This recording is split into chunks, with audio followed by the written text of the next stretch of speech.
Lesson number one, my country people, Dr. Waiting. Listen, whether or not you accept my country people is a force to reckon with. Me, I agree. He's an enemy that is strong. So we got to be technical to what they do. We thank my country people for this wonderful job. Now, we'll go ahead. So this video, now 2 Amba terrorists, the way they be injured about the 14th of February 2025, because now the 14th of February where they send the video to Funny Christopher, the shit no white blast general JC. So now for the way we take the videos. Oh, you should have here.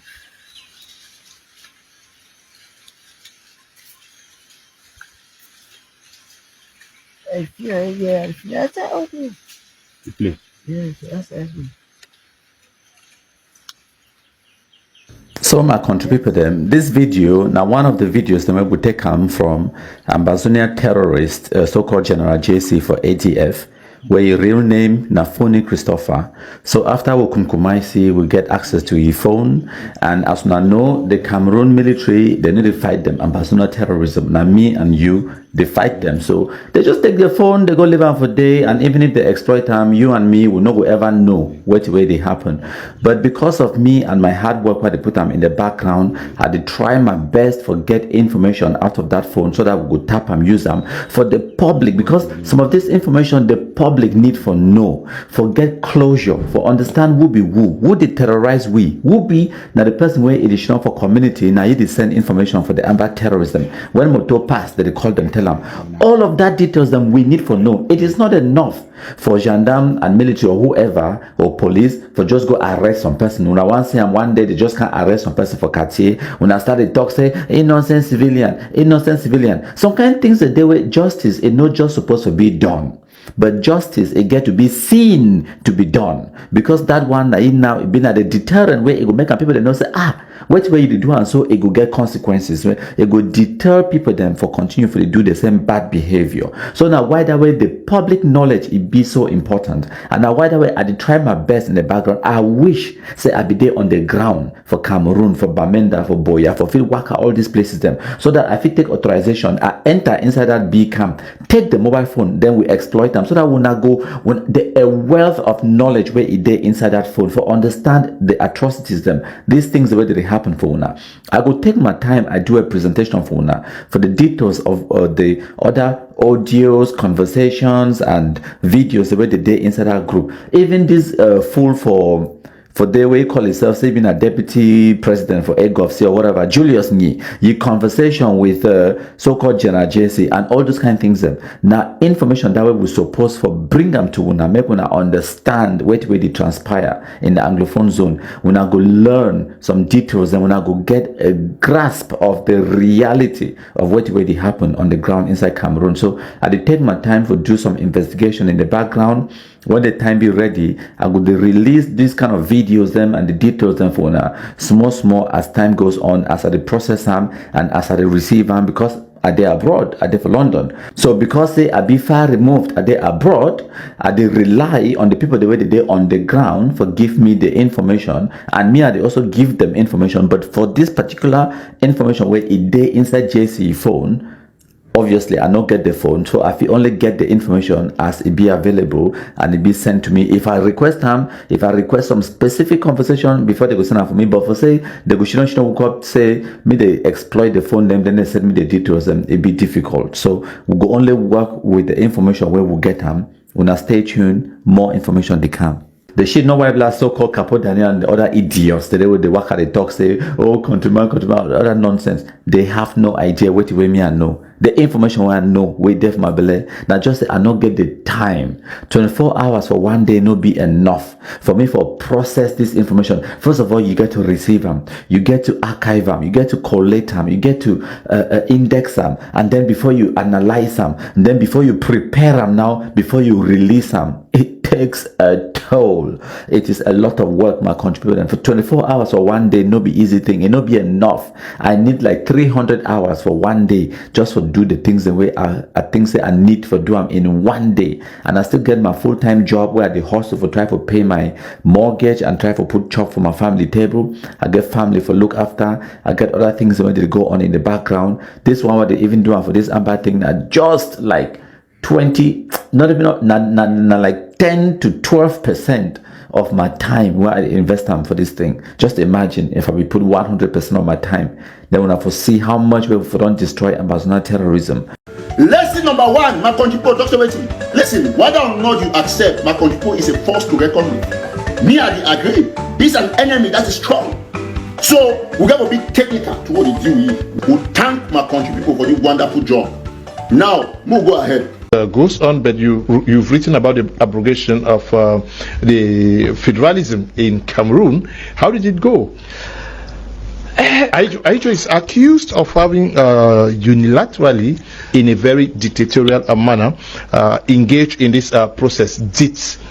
Where did anyway the House of Chiefs and the Southern Cameroon House of Assembly was no longer existing at the time these actions were taken? They were there. They observed this process through. Yes, were they helpless? The House of Chiefs existed at the time. The House of Assembly existed at the time, and the Minister of Territorial Administration, Victor Ayisi Vodo, in his campaign for the abrogation of the federal structure, met and addressed the members of the West Cameroon House of Assembly and the members of the West Cameroon House of Chiefs, and saw the importance, the necessity of dismantling the federal system.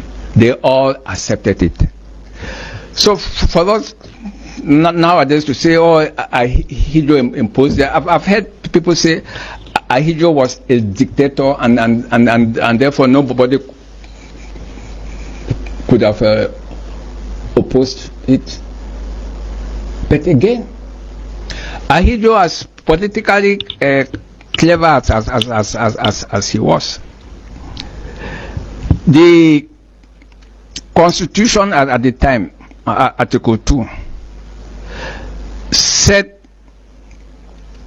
sovereignty lies with the people, the Cameroonian people. And this sovereignty could be exercised or shall be exercised either by the elected members of parliament or by a referendum. And we are talking of 1972. If the election had been done, if the motion had been tabled in the National House of Assembly, where it was an all CNU house, Cameroonians and especially Anglophones would have said, well, the parliamentarians had no choice. It was a one-party system. Ahidjo opted for a referendum.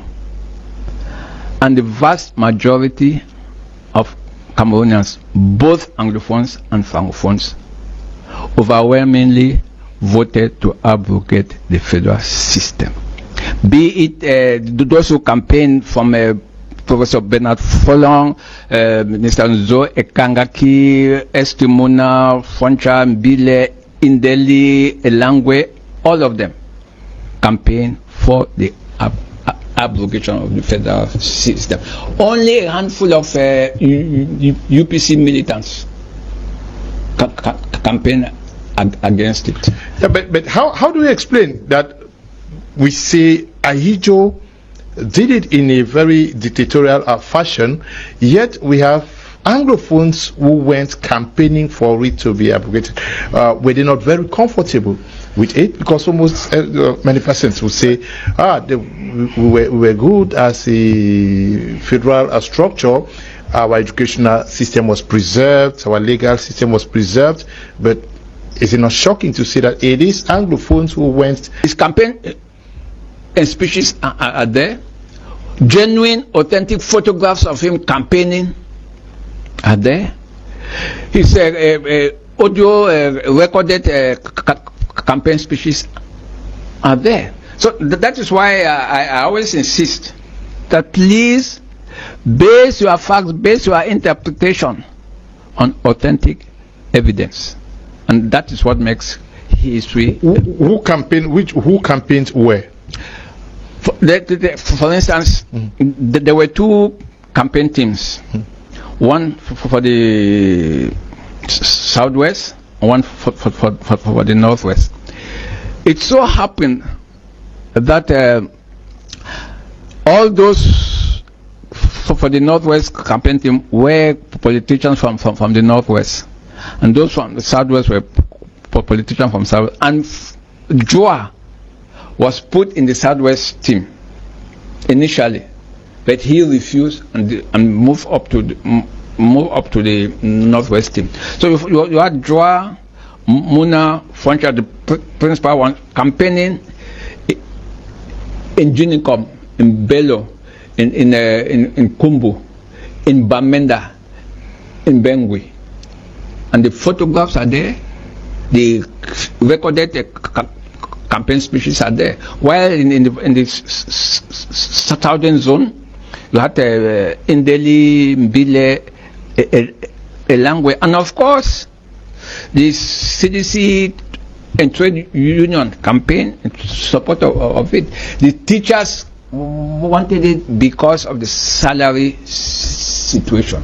So all of these Anglophones are complaining now. It is true that problems have emerged since 1972, but that doesn't mean that those Anglophones did not campaign for it. Okay, somebody is bringing us to this book, Cameroon, from 1884 to 2018. This is a book that actually compiles our history. No, there was one German Cameroon. Before 1916, there was one German Cameroon. Between 1884 to 1916, there was nothing as Anglophone Cameroon, Francophone Cameroon, East Cameroon, or West Cameroon. No, it was just German Cameroon. Okay. The person is asking, what is his effort to end the conflicts?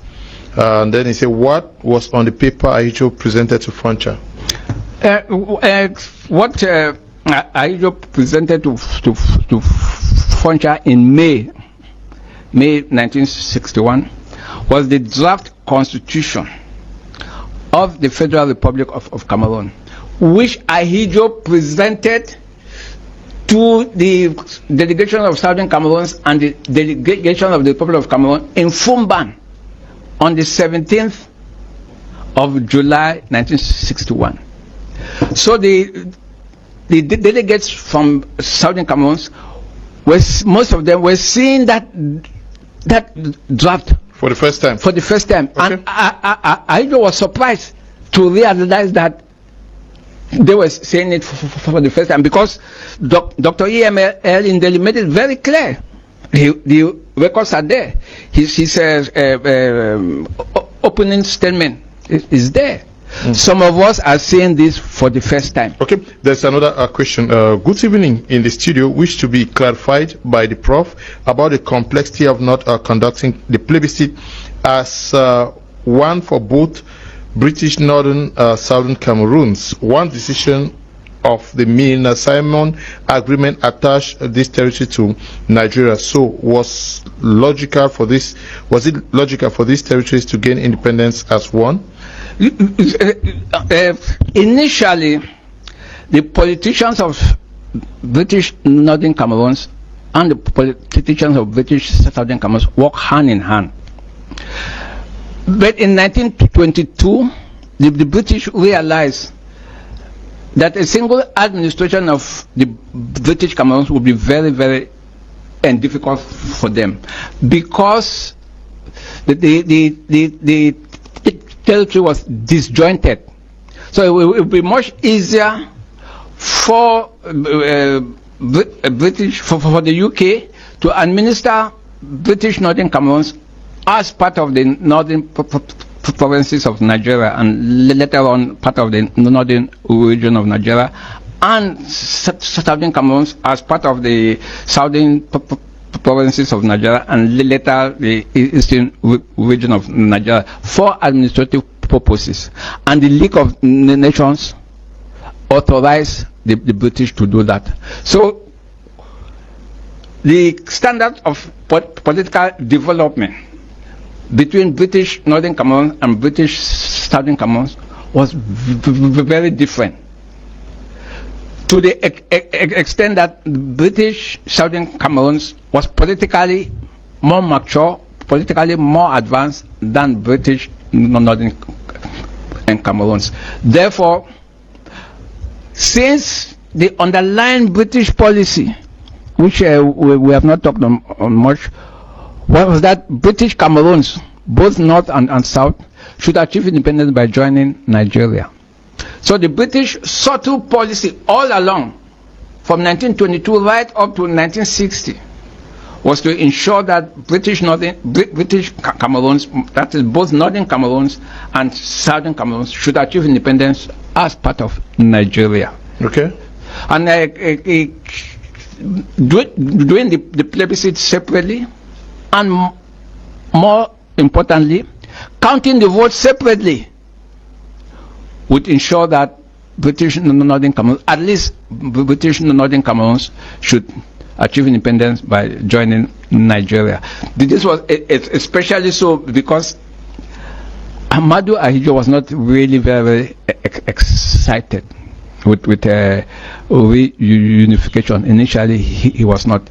He wanted reunification to be with British Northern Cameroons for reasons we all know, the Muslim population and all not.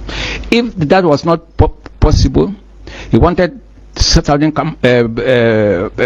Republic of Cameroon to join, to have both British Southern Cameroons and British Northern Cameroons. If these two options were not possible, reluctantly he will accept British Southern Cameroons, and that's what happened. Okay. Cameroon, 1972. What would have caused Anglophones to go campaigning for the abrogation of 1972? You see, that the first reason, which some Anglophones don't want to admit, there was extreme hatred among the politicians in West Cameroon. They did not love themselves. They did everything to run down each and every one of them, to the extent that all of them, I repeat, all of them, looked up to Ahmadu Ahidjo as their savior. All of them looked up to Ahmadu Ahidjo as their savior. I will give you one example. In February 1972,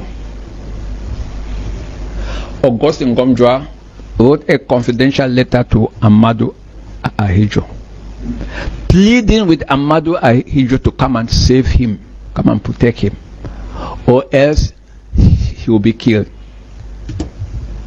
So we mean that the first reason was the West Cameroon politicians wanted their political survival and even their physical survival. Secondly, the economic situation, the financial situation of West Cameroon was not the best. It was very bad. And this was aggravated by the fact that there was no constitutionally revenue formula inserted. It was not known. So the federal subvention or federal grant to West Cameroon came in a manner that was not consistent. Thirdly, of course, there was corruption, be it CDC, Cameroon Bank, Powercam, Marketing Board, the West Cameroon Development Agency. And the financial situation got so bad that at one time the Cameroon Bank, which was the bank of the West Cameroon government, could not pay civil servants their salaries. This should be made very clear.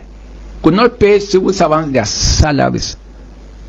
And Augustine Nkunda had to plead with Amadou Ahidjo to provide financial subvention to enable the West Cameroon government pay civil servants.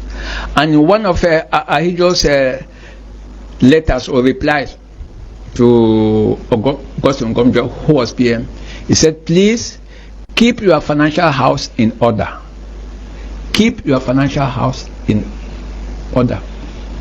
So with all this, and of course, the Nigerian Civil War from 1967 to 1970 was a factor that the Ahidjo government knew fully well, that there were some secessionist elements in West Cameroon who were prepared to exploit the Nigerian Civil War and get support from the breakaway eastern region of Nigeria. So it was in the interest of the Ahidjo and government to move swiftly with the abrogation of the federal system. And finally, of course, there was the discovery of oil. And this was made very clear in a confidential report 1964, which says that the discovery of oil in the Victoria Bay, which enveloped the Indian era and whatnot, was such that would make West Cameroon as rich as Kuwait and will ensure full employment. So these are all factors which together prompted or led to the abrogation of the federal structure, especially when the East Cameroon or the French Cameroon politicians were very uncomfortable with the federal system, federal structure, and they regarded the federation only as a transitional measure which will ultimately lead to a unitary state, and that was what actually happened. So anybody who thinks that the abrogation of the federal system was a surprise, it was not. Right from 1961, the Ahidjo government was very, very uncomfortable with the federal system.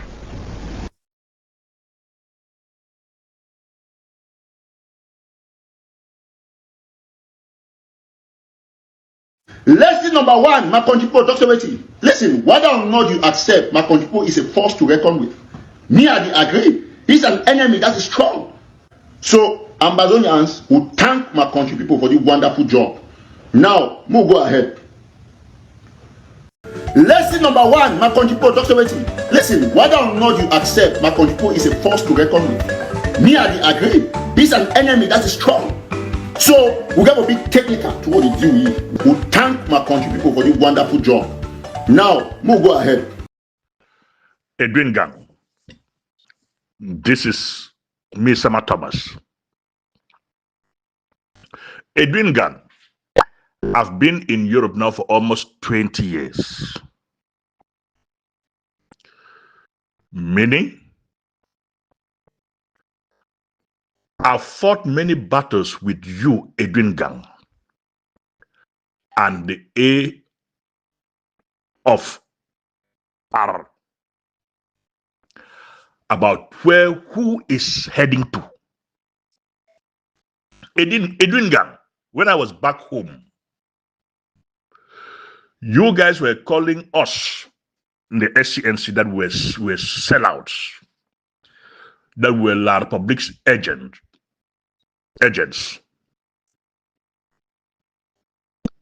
But Edwin Gang, the truth, as Rastata is saying, you can never hide. You cannot hide the truth. It is evidently clear that the SCNC mobilizes the Southern Cameroon's masses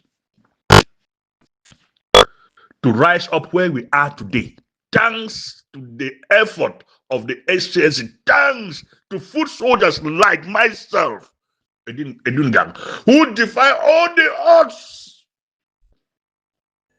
Yes, even after being released from police cells, immediately we still go back to the streets to tell the people who we are and who they are. Thanks to the SCNC that you guys, till now, you Edwin, you still think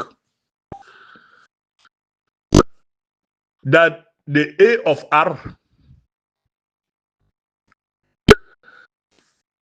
is the only movement that people can follow. Let me ask you this simple question. If you can be able to answer that question. Edwin Gang, who is that individual in the Southern Cameroon that has ever obstructed Edwin Gang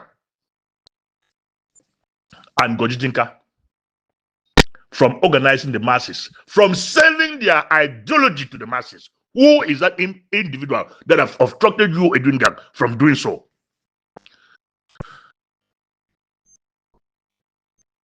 Truth be told, if you have failed to articulate your ideology to the people, blame yourself.